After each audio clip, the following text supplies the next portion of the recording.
Hey, welcome back to YDG Cowboys, and of course, YDG stands for You're Doing Good Cowboys. Guys, you got to bear with me. I'm sick, or you're trying to get over a cold, but that's just the way it is when you going from hot to cold and living in the Carolinas. 1 minute it's in the 80s, 70s, the next minute it's 32 degrees. It's just the way it is. You got to love it, all 4 seasons here. Anyway, so of course, we've got the Washington Commanders coming up, and we got Dan Quinn's defense and their offense.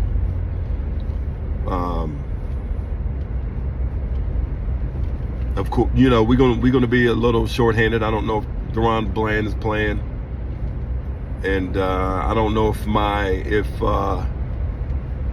Tyler Smith, who went out with an injury the last game, or Zach Martin is playing. But Cooper Rush, of course, Jerry Jones thinks he gives us the best shot to win, and I don't think so. So that's a little bit of a tug of war going on there.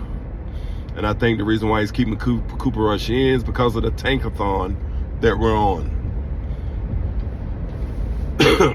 So that's what we got. But Michael Parsons back in the media. Well, I wouldn't say back in the media.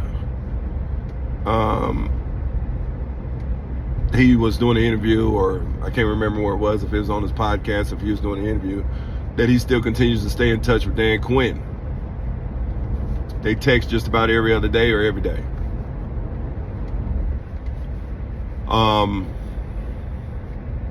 To me, I think that's a conflict of interest. When you're texting another coach from another team and you're trying to listen and stay focused with the coaches that you currently own, and I think that's a sign of disrespect. But these young cats out here, man, they have no clue. Again, no self-awareness. As I said before on my last podcast, needs help crossing the street. Got all the talent in the world, but no self-awareness. So, not only that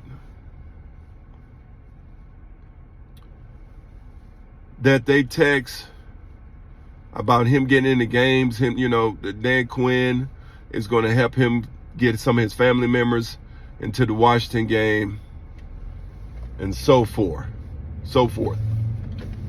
Which I think that's tampering. Why are you being able to text back and forth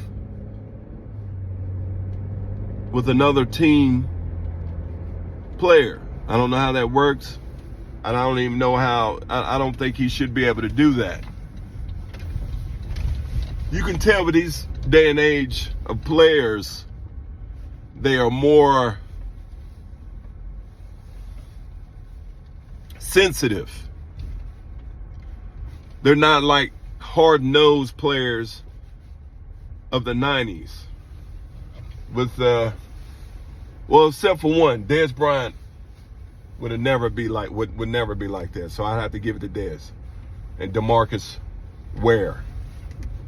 But these new age players are not like the 90s Cowboys and older and back in the day. They like swapping jerseys, bringing your arch rivals on podcasts, partying after the club, even if they got beat by multiple digits. It's just different. It really is. It's different. But this is what we have to put up with. These type of players in this new age. It's sad, to be honest with you. Of course, when we played, we didn't talk to nobody until maybe after the game and told them good game. But that's about it. We didn't talk to other coaches on a daily basis, because who's to say that Dan Quinn won't ask questions. I'm not saying that Michael Parsons not going to give up any answers, but who's to say? We don't know that. But this is what we're dealing with, folks, Cowboy Nation. It's just crazy. But we got to figure out how we can at least stay in the game. Do I think we can win? If I want to be truthful about it, I think we can keep it close. And we would have to run the ball. If we can, and Dan Quinn's defense is not really, his defense has never been really good on stopping the run. So if we run the ball and get a couple of our wide receivers in the game like Turpin, Flournoy, get CD going. You never know what could happen.